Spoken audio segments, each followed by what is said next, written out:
Good afternoon, everyone. Welcome to the latest installment of Brick Marketing Live.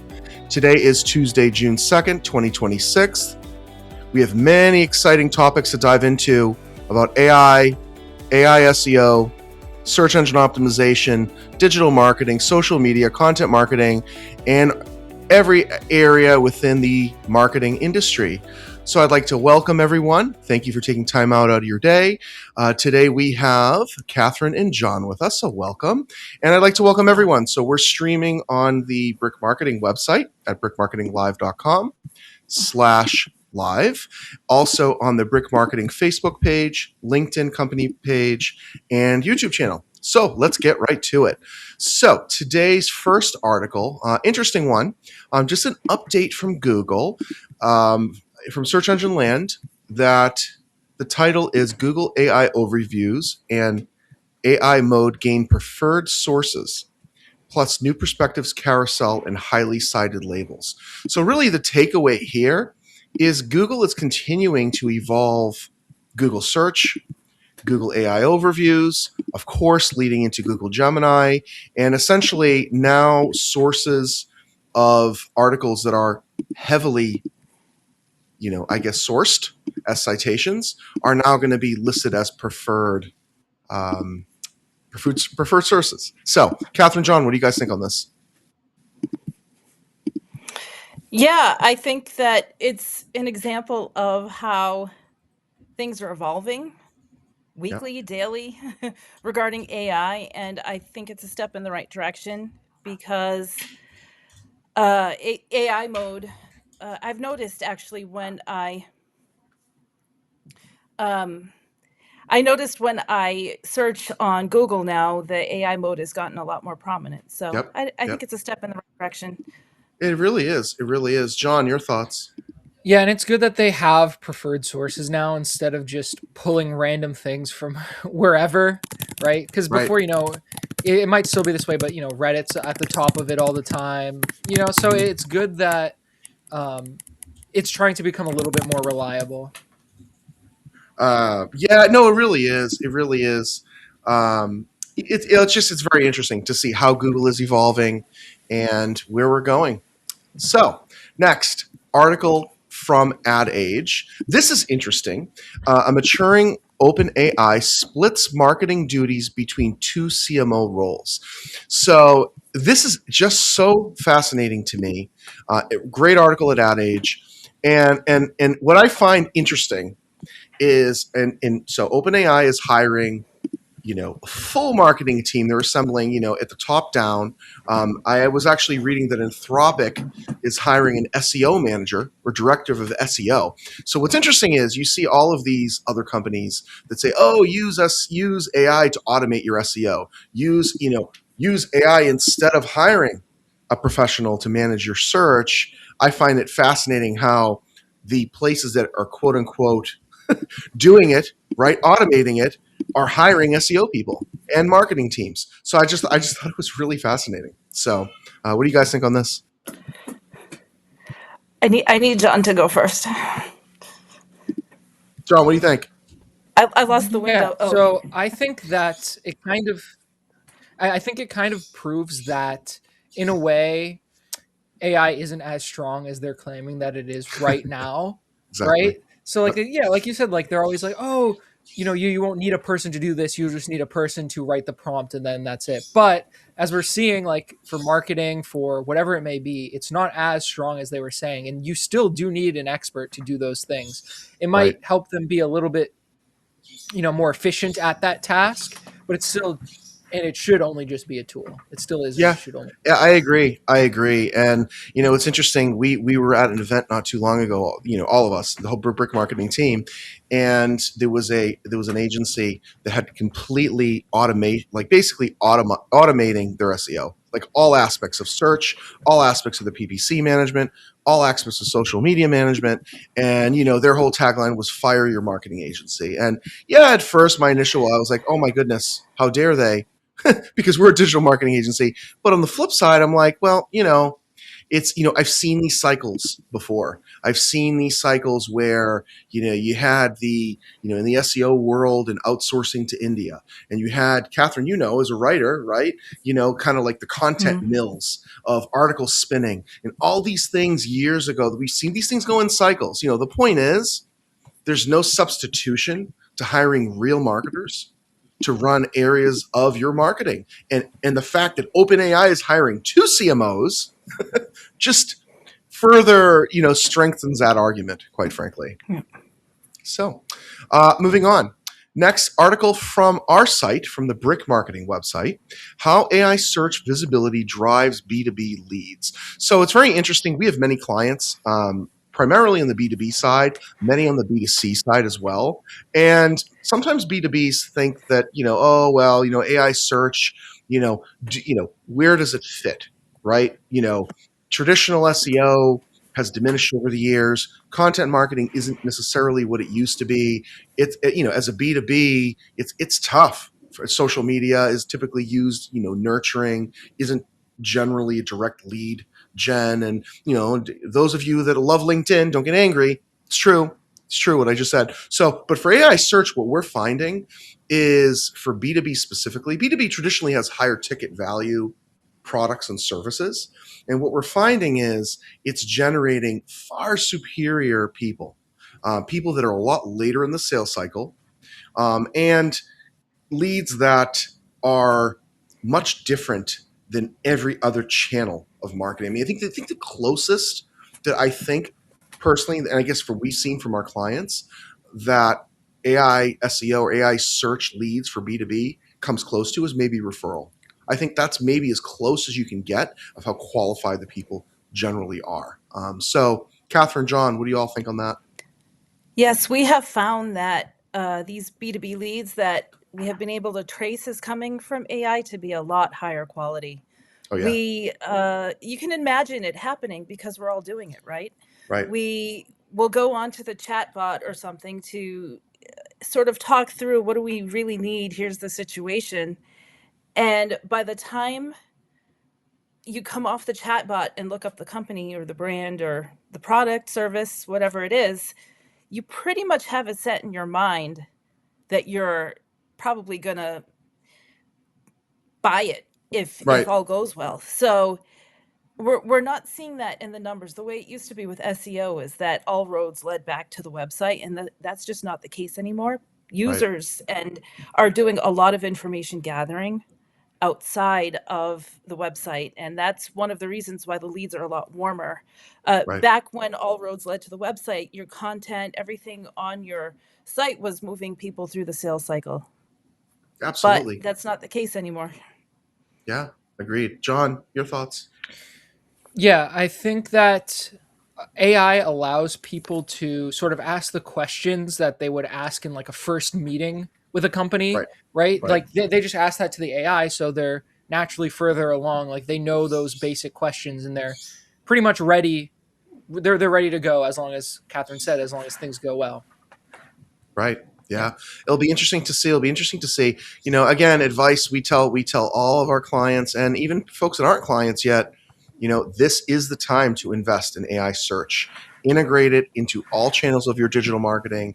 It is not something to be scared of, quite frankly. It's something to embrace. That digital marketing and search are changing, but this is a time to embrace the change and move with it. So I wanted to just quickly remind everyone. So we're streaming live on the Brick Marketing website, brickmarketing.com live.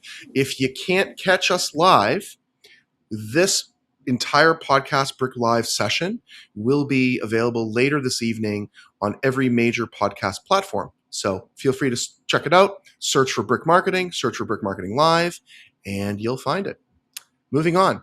Next, really great article from eMarketer. Another B2B article. B2B marketers face an AI visibility readiness gap. So this is fascinating and some really good information here.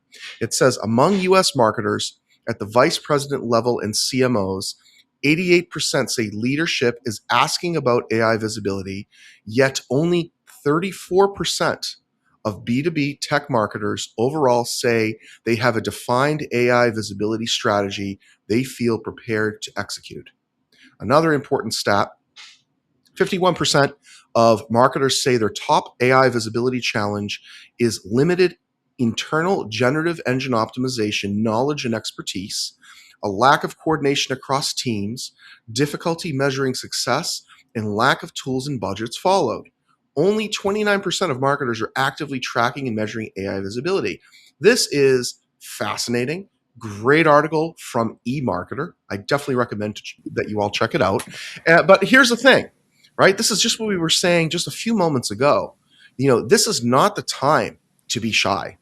This is a time to be bold, to understand that, look, if you don't have the internal knowledge, hire companies like us, companies like Brick Marketing, experts that have years and years and decades of SEO experience, digital marketing experience, content marketing experience, social media experience. In my opinion, I find this to be, even though it honestly confirmed a lot of what I already suspected, but I find it to be weak excuses, quite frankly. As B2B marketers, and especially if you're at a C-suite level, shame on you, right? There are great places like eMarketer, like Search Engine Land, like Search Engine Journal. There's, courses and classes and places to get certified. So, we're not talking, we're not in 2023 right now, right? We're in mid 2026, moving into 2027. I think, even though this article at eMarketer was fascinating, these stats weren't surprising to me, but I also was alarmed by it. That, what are you waiting for, right? So, Catherine, John, what do you all think on this? I just had a conversation about this with somebody. I tell our clients who are concerned about AI visibility all the time that they are way ahead of the curve and Yes, that they should be very pleased with themselves because the stats speak for themselves. The ones that we're working with them to help them with their AI visibility are the ones that are going to be ahead of their competitors. agreed. Work Yeah, on it now. Start now. absolutely. John, your thoughts? Yeah, I think we're still sort of like early in that like bell curve of like early adopters to, all the way to like, late newcomers, right? So I think that right now we still haven't like gone over that hump yet. So if you Right. are looking at your, AI visibility and you're seeing that it's not that great, it's not too late for you yet. And it never will be too late. You should Right. always, start. But if you're starting now, you're still starting earlier than a lot of others. Absolutely. You know when it's going to be too late, John? When your competitors are completely visible, when your market share starts to wane, when your leads start to decline in a real noticeable fashion, and just you notice that your competition is just doing that much better. So honestly, like I know it's kind of snide in saying it, but it's truthful. I mean, we've seen this. I've seen these cycles over and over and over. And look, just because it's changing doesn't mean that that's not an excuse to not invest in AI search. Seriously, if you hire either an external team to help you or train your in-house team properly, they should be geared up to handle that change and move with it. So, enough on that. Next, excellent article from Search Engine Journal: Why Enterprise SEO Recommendations Fail. It's psychological, not technical. I thought this was a great article at Search Engine Journal. Definitely recommend that you all visit Search Engine Journal and read this one. So essentially, it says why most organizations don't actually want problem solvers. It actually kind of goes through it, and when failure becomes a lesson instead of a threat. It's just fascinating. And then evolutionary framing in the GEO and AI search era, and basically, the ugly baby problem inside enterprise organizations. It's a great article. It's kind of lengthy, but the gist of it and my takeaway on this one is, and we've seen this. So larger organizations, and this just doesn't apply to SEO. It applies to content marketing, social media, paid advertising. It doesn't really matter the channel of digital marketing. It's applicable across the board. They tend to move kind of slow. Yes, they have big budgets, big teams, big resources, amazing tools, better than someone, like a small agency like digital, like Brick Marketing does, right? better in a lot of ways, but they move too slow. And like the article said, they don't really want problem solvers. It tends to be, they tend to move around kind of clunky, and because there's so much process and politics, and sometimes they can't get out of their own way. And so, we've seen this over the years when working with larger enterprise companies. And it's just an eye opening article for sure. So what do you guys think on this one? So I've noticed for years of doing this work that there's nothing like a good audit process to expose any weaknesses. It's been It's that true, way for right? as long as I can think. We do audits for SEO, we do it for AI now. We've done it for content marketing, social media, and naturally the process of gathering data and piecing through it, that's when you expose all of your weaknesses. And for years we have let our marketing get stagnant, just Right. thinking, oh, it's always worked this way. And we've gotten a little bit, I'll say, lazy about it, not Hmm. really thinking things through and just doing what has been working for the past 5 years. There's nothing wrong with doubling down on what's working or continuing the momentum, but now that AI search is on the scene and strategies, you know, are a little bit different. Hmm. They're similar but different. We need to step it up and start paying attention again. I agree. I really agree. Good point. John, what do you think? Yeah, I don't have too much to add, but I definitely agree that AI search really rewards some of like the best SEO practices that a lot of people may have ignored for a bit because there were just easier solutions that may have, required less, for example, we talk about all the time content writing. Maybe they pushed their Hmm. content writing to the wayside because there were easier things to do within SEO to get better results. But now Right. AI search is rewarding the people who did, do those best practices and were more well-rounded. Absolutely. Absolutely. Yeah. So, and that's a very good point. A lot of thing that, even larger enterprise companies that I think that they're kind of missing is that a lot of the fundamentals are the same, even though AI search and traditional modern SEO are different completely. You need to have a good SEO presence in order to have that visibility for AI SEO. And as Google recently said, it's whether it's generative engine optimization or answer engine optimization or AI SEO, it's all search engine optimization. So definitely an important reminder on that. Next, excellent article from Business Insider. I thought this was fascinating.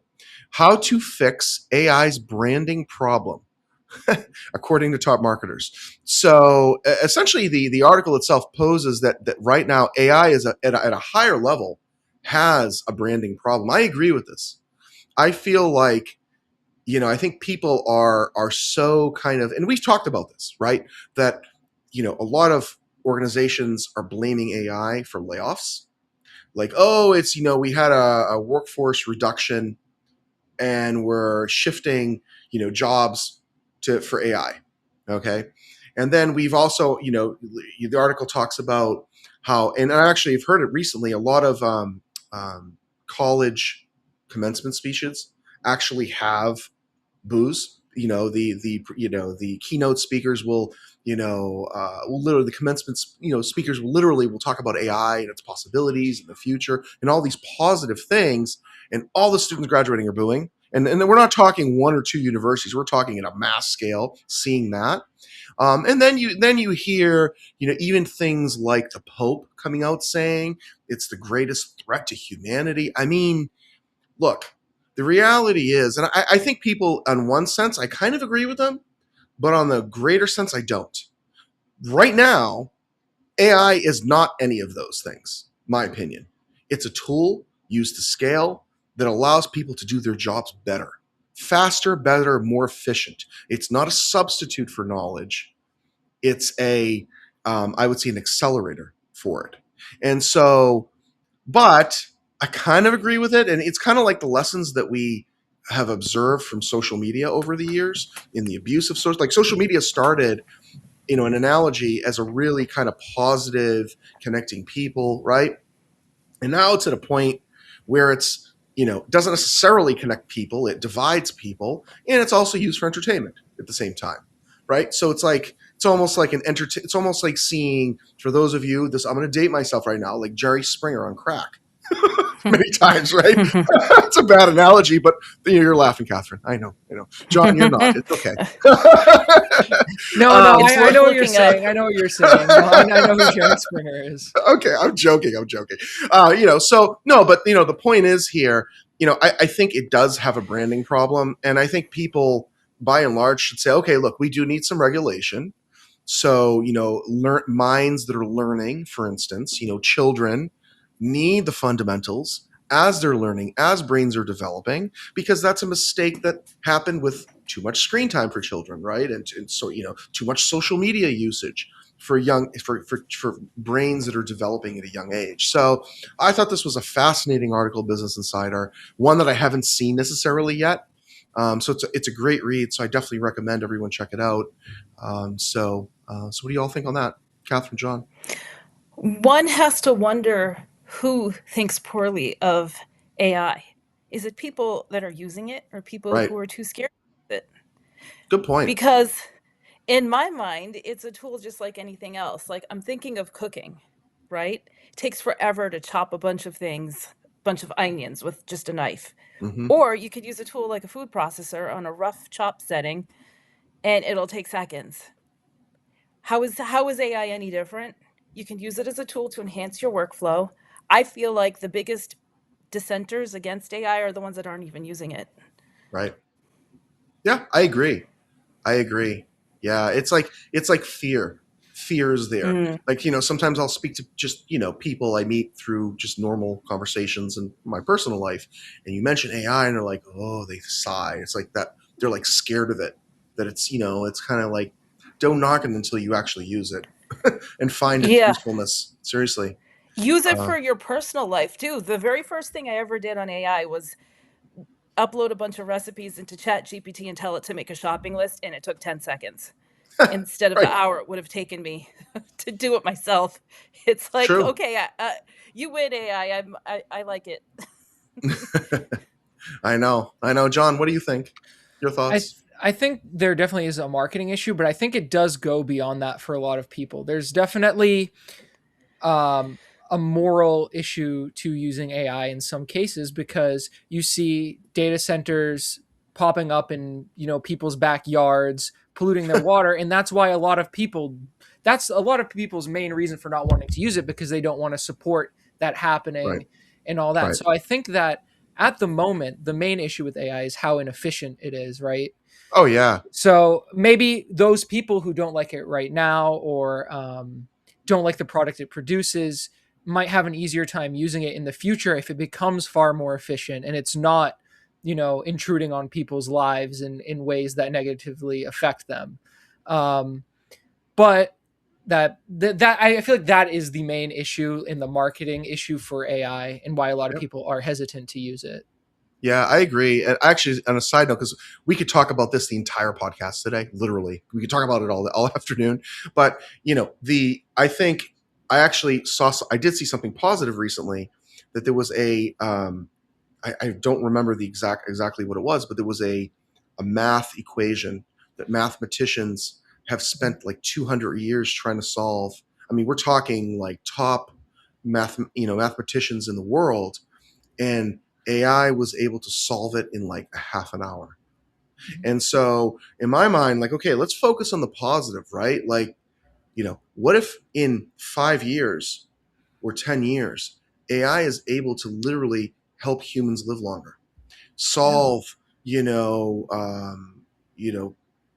health crises and viruses and diseases that have seriously. So that's why for me, I see the possibilities are endless outside of applications of what we use it for work Mhm. and business and what have you. I just think, I think eventually, as long as there are some guardrails and like you said, the efficiency gets better, which I think it will over Mhm. time. Um, yeah, I mean, I think they could help a lot. Yeah. So time will tell. Time will tell. Next, interesting article from Harvard Business Review. A research that basically goes into, it says research, traditional marketing doesn't work on AI shopping agents. In the article, I'm not going to bore everyone kind of going into the details, but essentially it's talking about how for this particular research study, they, that the individuals who conducted the study tried to use a lot of different models from chat and from Gemini to try to get agents to, basically purchase on e-commerce sites, because, whether we like it or not, AI shopping and having agents do your shopping for you is something that's coming. And I think, every time I say that to anyone that's not in the marketing world, they just cringe. Literally, they cringe. They say, oh, no, no, no. I mean, so so I guess the takeaway that I see here is, as a marketer, and for those of you that, whether you're, the C-suite or you're working in marketing, there's nothing really you can do just now. My opinion is you want to just keep an eye on this. And as websites change, as the technology changes, I think we're going to get to a point where we're going to have two separate strategies: one for AI and AI agents, and then one for human beings and branding, and you know building up the brand of products and services. Quite frankly, I think eventually, my opinion, that's eventually where it's going to get, because what an AI agent looks for, whether it's a shopping agent or any agent, is totally different than a human being. And so I think eventually we might get there. How it flushes out, no one really knows yet. But so, Catherine, John, what do you both think on this? We're still in the early stages of AI in general. Yep. And for me, I'm not sure I would even trust it for shopping just yet, because Right. I feel like I feel like I need proof that what it tells me is going to be accurate, that's not going to drift. And You the mean, Catherine, models, you don't want everything 2 cases of toilet paper showing up at your door I tomorrow? don't. Okay. That when I ordered 2 packages of pens, no, I don't want that. I'm although joking. Who although knows? back in COVID lockdown era, I probably would have welcomed Right. a random paper delivery. I know. But I know. honestly, I have a couple of agents set up for some random things like news article correlation, whatever. I keep having to tweak it. Yeah. Uh, and that's just a simple thing, in my opinion. Here's 10 news sites, give me a summary. I have to keep tweaking that. I'm not going to trust it for shopping Right. just yet. So I Right. think it makes sense that traditional marketing won't work. But part of it, I feel, is that the technology is so new, people aren't entirely ready to trust it. I agree. I agree, and that's Yeah. literally why. And John, because you're helping Brick Marketing on the effort of agents, and so we've been testing agents, and so we've rolled out a few. It's not real; they're not really prime time yet, and I've had people ask us in some of our workshops, and some right when we've had people ask us like, oh, can't you just set up agents for that? Or I go to LinkedIn and I see all these marketers, just spare me, right? Like, I know for a fact you're not automating every aspect of your SEO. I know you're not, right? And I know you're not automating every aspect of your email marketing and your social media, maybe parts of it. And so, but you're right, Catherine. It's still not ready yet. It's buggy.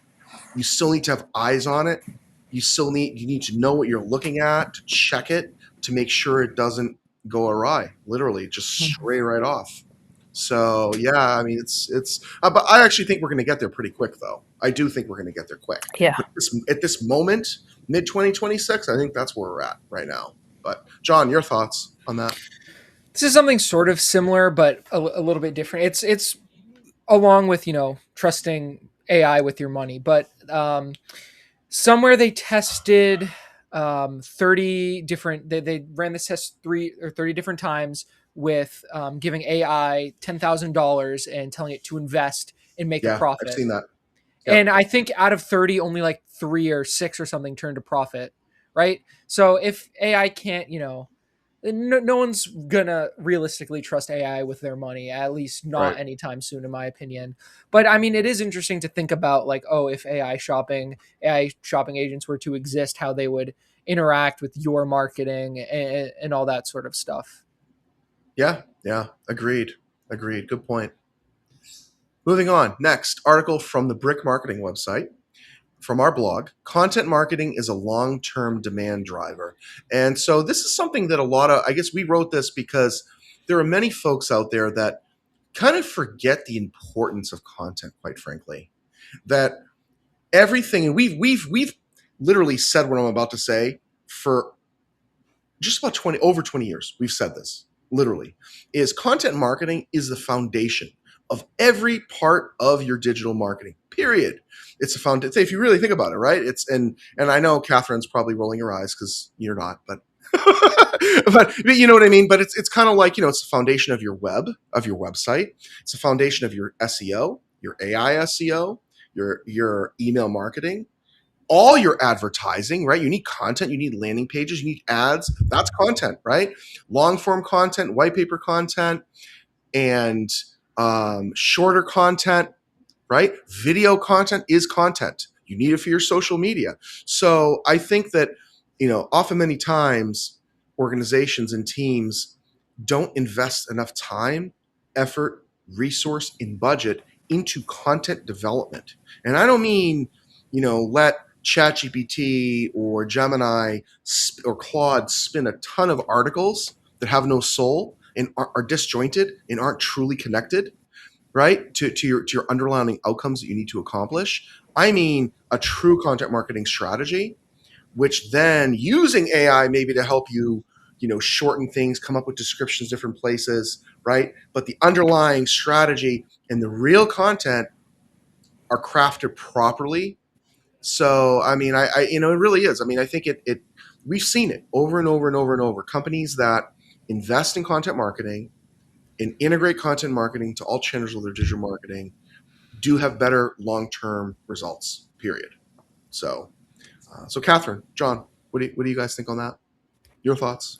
So the biggest thing that CEOs, presidents, business owners that they care about is how do we grow our business? Right, How do we get more leads? How do we do this? How do we do that? So in their minds, in people's minds, often it's the quick hit strategies like ad spend right, that are top of mind for getting that done.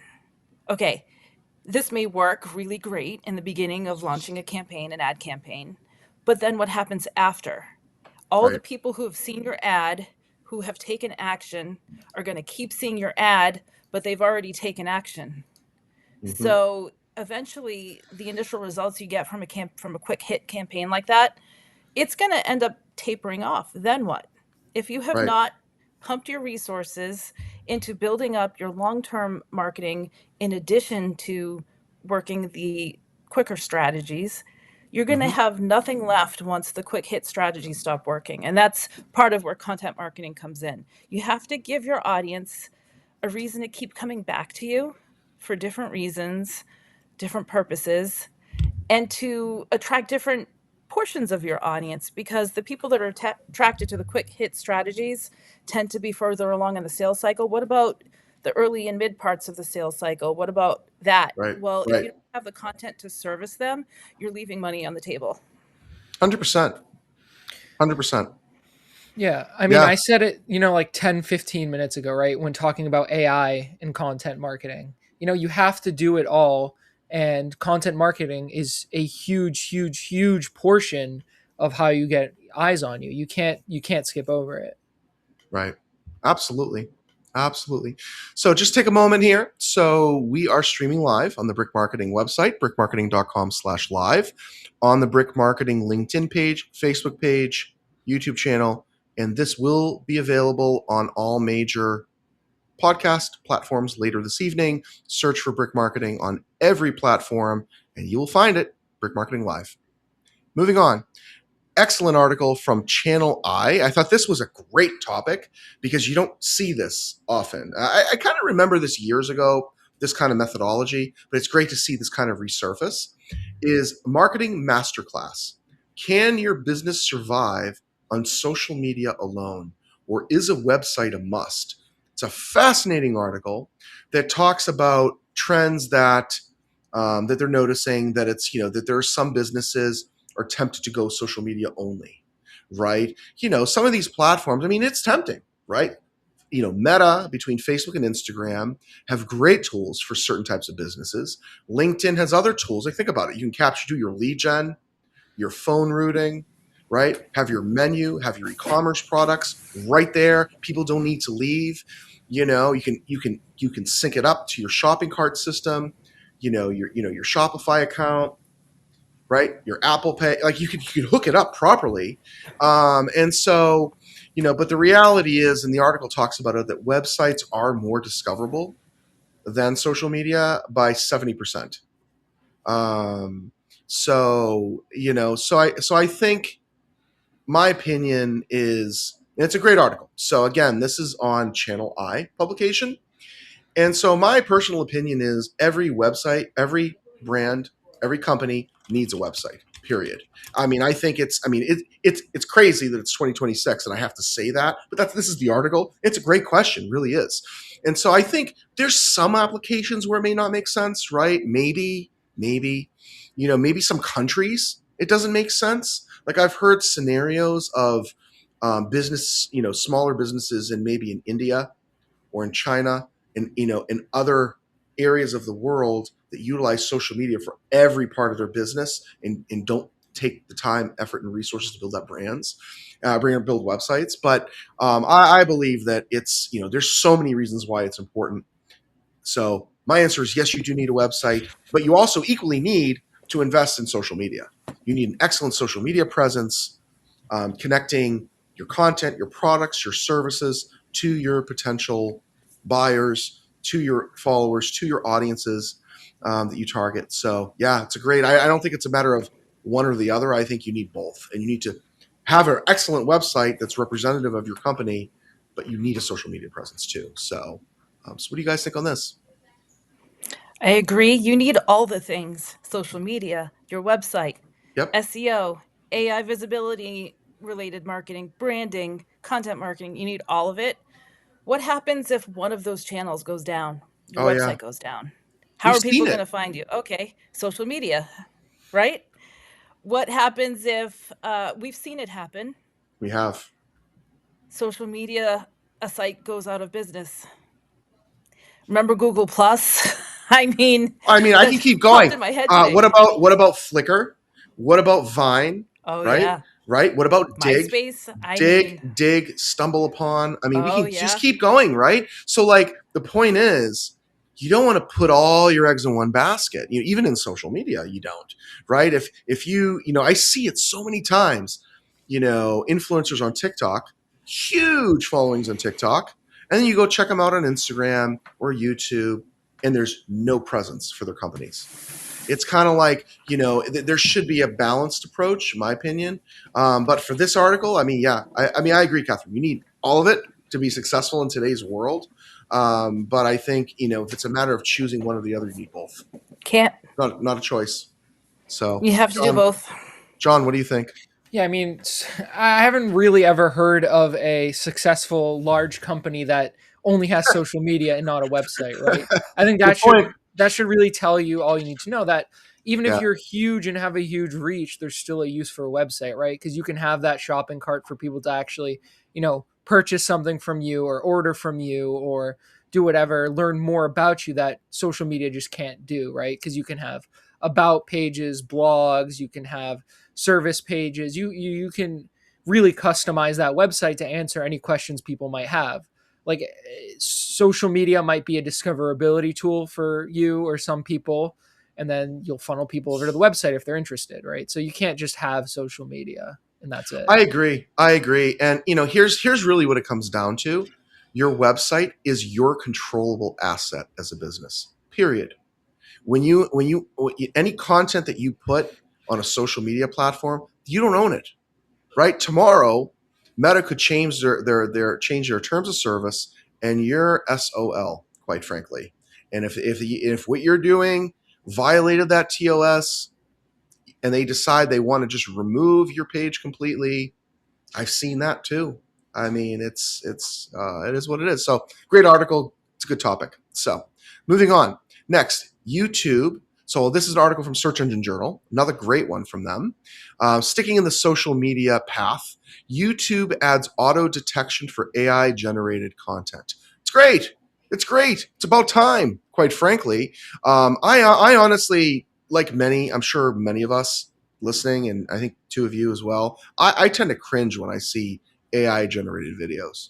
I really do. I really do. And then you see I mean, there's no value. There's no real value. I mean, it's different, I think, than an article that's created by AI or an ad that's written by AI or copy, right?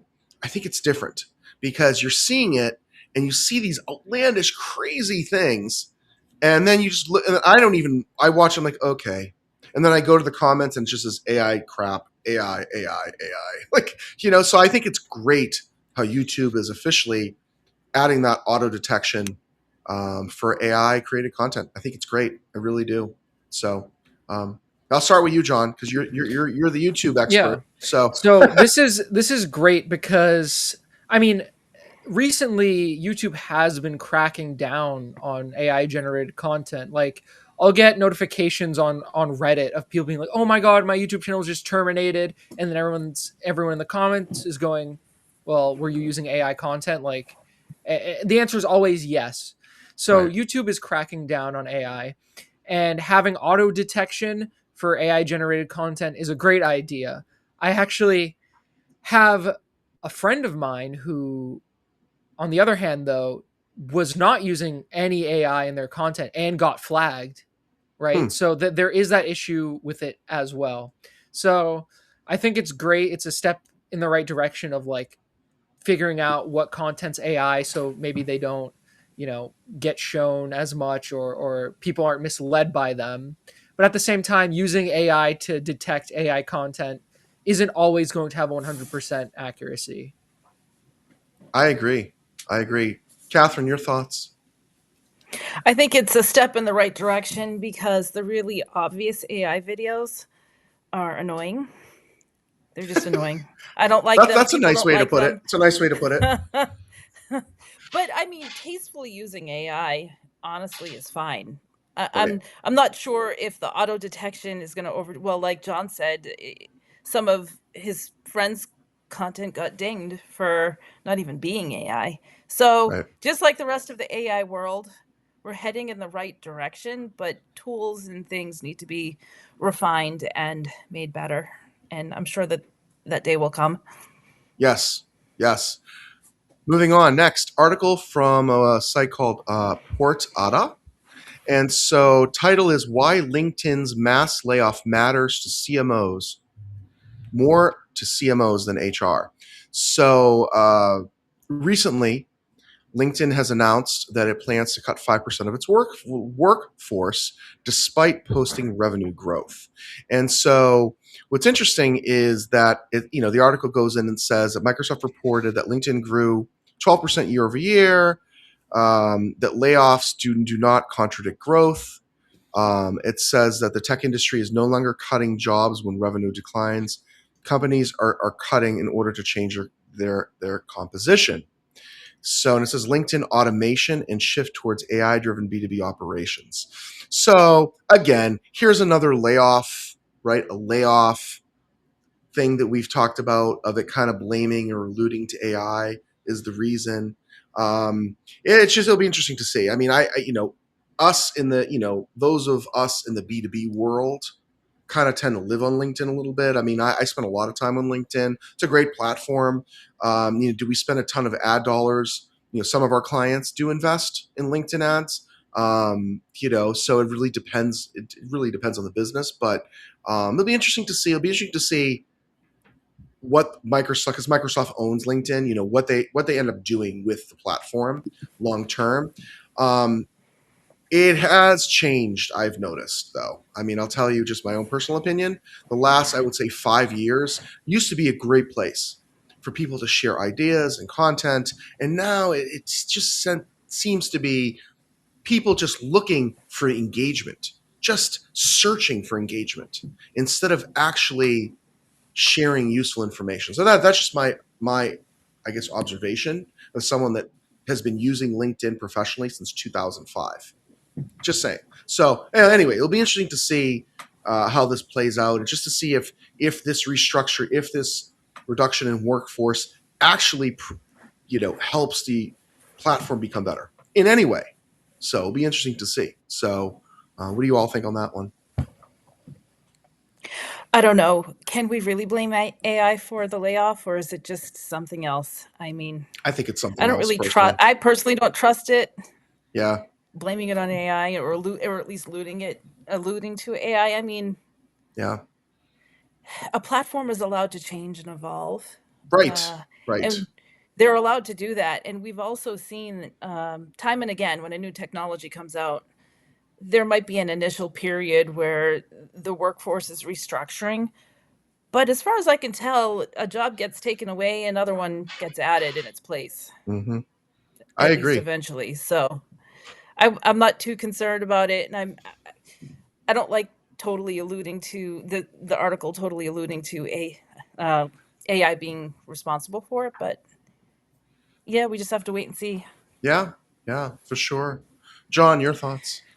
Like you said, Nick, I hope that something good comes of it for the platform itself, because I do not like LinkedIn. There's really only one use case for it for me, and it's when somebody emails me saying, I'm from X company, we want to do, a deal with you. The only time I ever use LinkedIn is to confirm whether that person is actually at that company or not. That is its only use case for me. And otherwise, I just go on there and I see AI generated posts, and I'm right off, because it's just, I hope something changes and it becomes a worthwhile platform again. Yeah, yeah. Well, I like it. I do like it. But like I said, I've also seen it change over the years considerably. Not for the better. So it'll be interesting to see. Interesting to see what happens with LinkedIn. Next, article from Forbes. Small businesses trust AI with their marketing. Their customers do not. So what's interesting here? So this is a great article at Forbes, Forbes.com. The gap between AI speed and customer knowledge. And it goes in and says why generic AI marketing fails for small businesses. This is literally what we've been talking about, right? And so this is interesting because I feel that a lot of small businesses are blindly trusting AI. And what's interesting, not only do I think that they're blindly trusting AI, they're not even training it properly. They're literally using free accounts to chat, Gemini, Claude, not logging in, not paid accounts, not training the models to help their businesses only. And they're just getting generic stuff. Like, I've actually seen it, and speaking with some businesses. Um, and and I can tell right away. I mean, Catherine, we've seen it, right? We've even had clients that our clients were generating great results for them, send us emails back asking these lists of questions like, okay, I know you use chat for that, right? Like, so I guess it'll be interesting to see. I personally believe companies right now are testing it. They're looking to see, hey, do we need a marketing agency? Do we need in-house marketers? I'm talking small businesses. And let's just roll the dice. And this is great. I can get my posts written. I can get my content on my site written, get my emails written. Heck, I can even have, agents respond to my customers, right?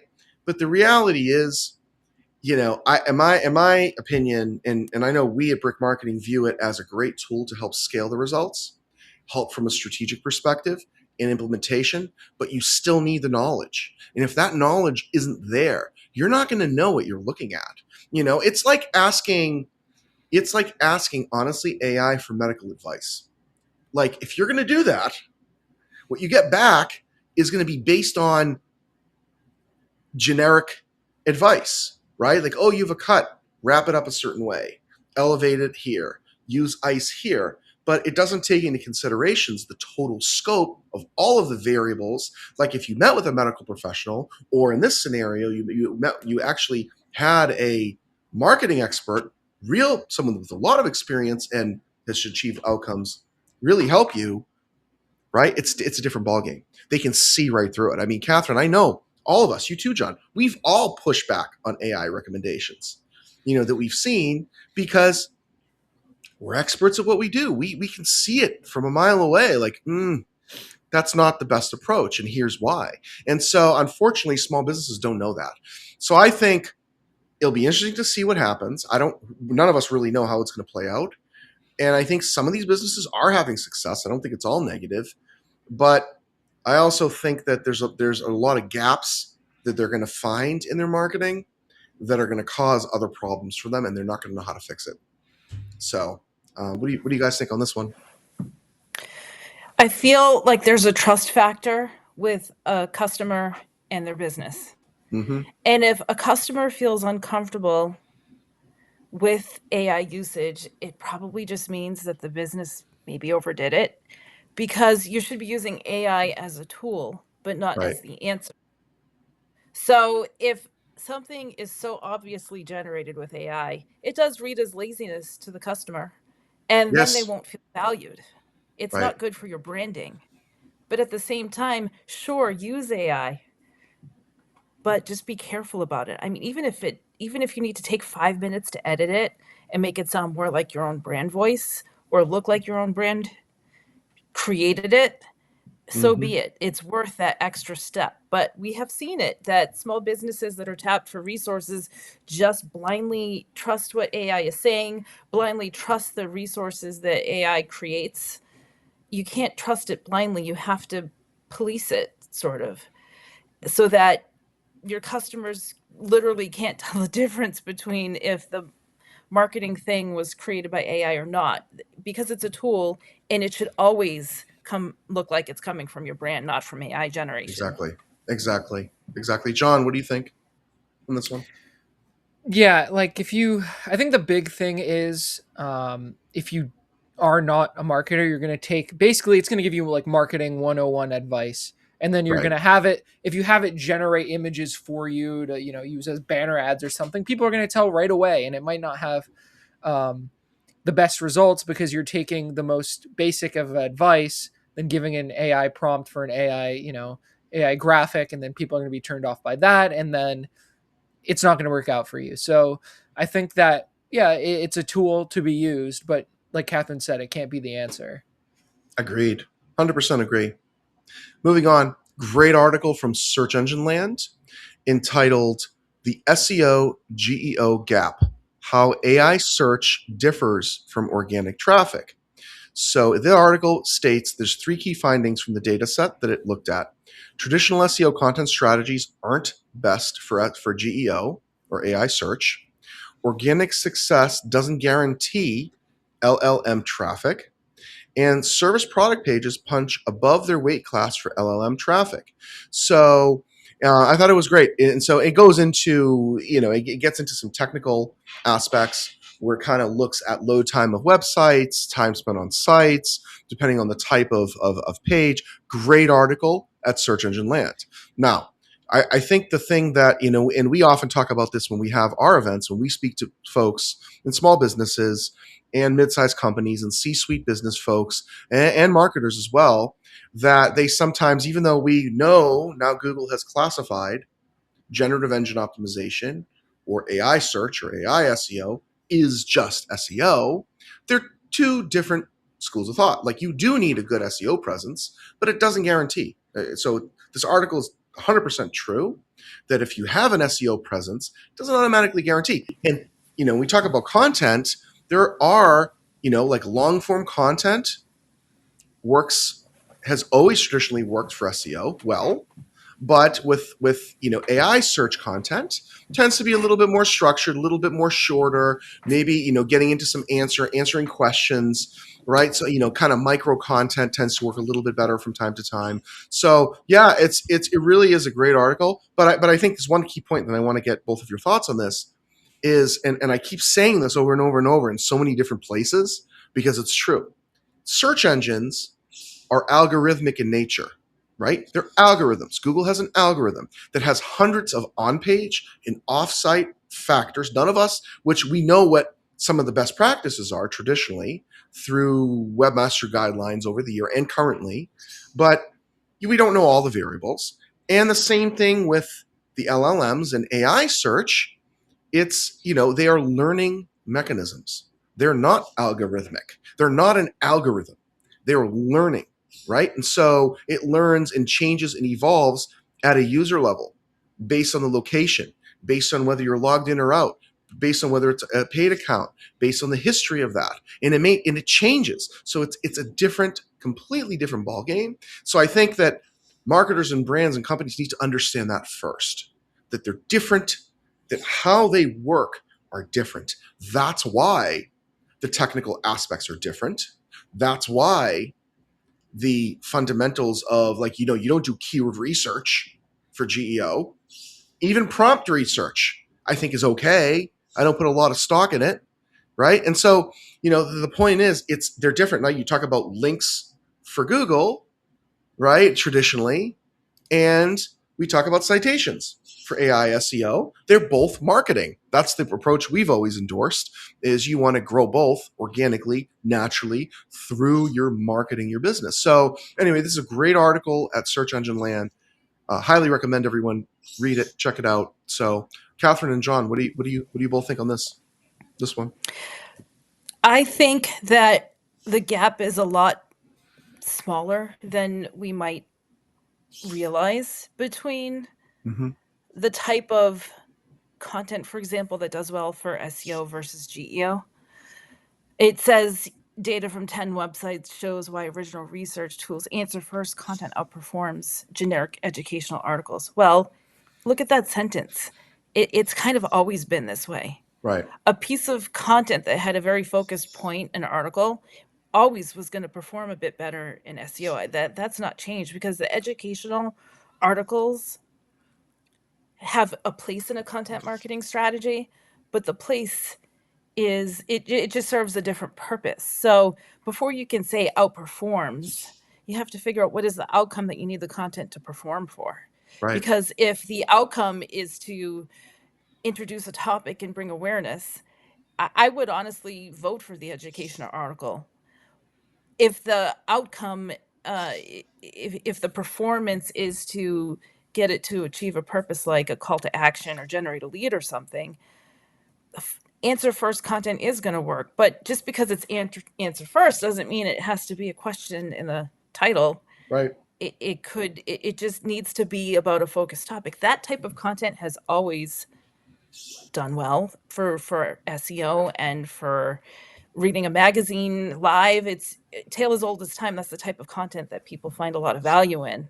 Mm-hmm. You just have to define your purpose and then reverse engineer the best way to achieve that purpose. Mm-hmm. So without really seeing it, I'm honestly not surprised. And I feel like the SEO and GEO types of content a lot similar. Right. It's Right. not it's all the same, because you have to just think about your audience and what they Well, want from it. and exactly, and the reality is, like, we help our clients, and we do it all in tandem. Modern SEO, AI SEO, generative engine optimization, answer engine optimization together with content marketing, with the content, and it all interacts and feeds each other. The reality and citations, Mhm. it's going to help both. You're driving citations; it will help both if you market your business properly. So John, what are your thoughts on this one? We have one more for today. Yeah. One of the key findings it says is that traditional SEO content strategies aren't the best for GEO. And I feel like we find that maybe the way it's structured isn't the best for GEO, but a lot of the Right. content that you have can be restructured to be better for GEO. Like, for example, having, key points at the top of your articles, for example, is a great Mm-hmm. one for GEO. So it's Right. not that everything that you've been doing is useless. It's just that it can be reworked to be better. Totally. Absolutely. Well said. All right, moving on. Last one for today on the Brick Marketing website: why cross-team alignment is critical for marketing success. And in this article, we talk about how marketing should support business goals, and better marketing and sales alignment creates better customer experiences, and marketing becomes more sustainable. So this is an article and this is something that it's a trend we're seeing. We're seeing it with our own company. We're seeing it with a lot of clients and traditionally, you have the marketing team on one end, right? Generating, driving strategy, driving leads, driving orders, driving business. And then you have the sales team doing their own thing, right? Kind of poo-pooing, if you will, at the work that the marketing or team is doing, saying, "Oh, well, I didn't generate those leads, so I don't want them," right? And so, I got to generate my own leads, that type of thing. And so, what we're seeing is, and we believe that, you know, if both a marketing organization and sales organization are intertwined really together properly, really aligned together, it helps the outcomes for the business and drive more growth for companies, period. And we're seeing that with a lot of companies. And I actually believe that, companies don't really want, you know, just straight salespeople anymore. They want someone that's going to understand. Because think about it, like as marketers, there's psychology in sales, but there's different psychology in marketing. And so you need both, really, if you think about it, to do your job, to do either job really well. You have to understand the customers well and understand the big picture as well. So it's a great article. I definitely recommend everyone check it out on the Brick Marketing website, on our blog. But Catherine, John, if you guys could chime in on this one. If you treat each department in a company as its own thing, then they end up competing with each other unnecessarily. Yep, And we see that a lot with sales and marketing. we The do. ideal scenario is to train each department to understand the place that they play and the role that they play in helping the business as a whole achieve its outcome. Hmm. With some departments versus others, it's obvious. The packing and warehousing team has a specific function. With sales and marketing, the lines can be blurred a bit, but there is still a specific place sales has, a specific place marketing has. And the goal is to focus on the outcomes, set your sights on that, and that way the departments won't compete. They can work better together, and the outcomes could be achieved a lot more effectively. Absolutely. Well said. John, your thoughts? Yeah, exactly. Internal competition in that way is not going to be good. Um, your business needs to run like a well-oiled machine, right? Every part needs to work together because in the end, the product or your sales are going to be better than if everyone's competing with each other and trying to sabotage each other in some way or take Right. people's leads, right? So yeah, you're internally, your business needs to be working together. Absolutely. Absolutely. Okay. So that will wrap for today. So just to let everyone know, we're going to take a 2-week hiatus. Well, we're not on break. We're working. We have a lot of events. We have some training, some workshops, in-person events. So lots of great things happening here at Brick Marketing. So we will join everyone live again on Monday, June 22nd at 3 p.m. Eastern live for the next Brick Marketing Live installment. Remember, you can catch this anytime on the Brick Marketing website, brickmarketing.com/live, or on every major podcast streaming platform. Just search for Brick Marketing and you'll find the Brick Marketing Live podcast. I'd like to thank John and Catherine today. Great job as always. And we will see everyone on June 22nd.